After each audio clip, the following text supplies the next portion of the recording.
The SuperSport United have parted ways with Bafana Bafana defender Siyanda Xulu after one season with the club.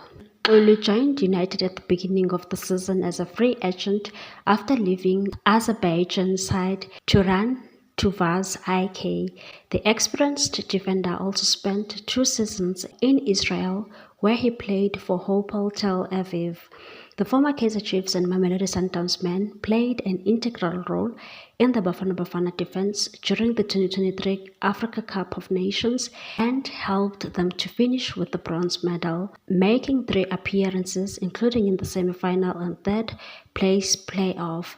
It was, however, a different story at the club level as he couldn't get game time, making just 16 appearances with his game time dropping after the AFCON.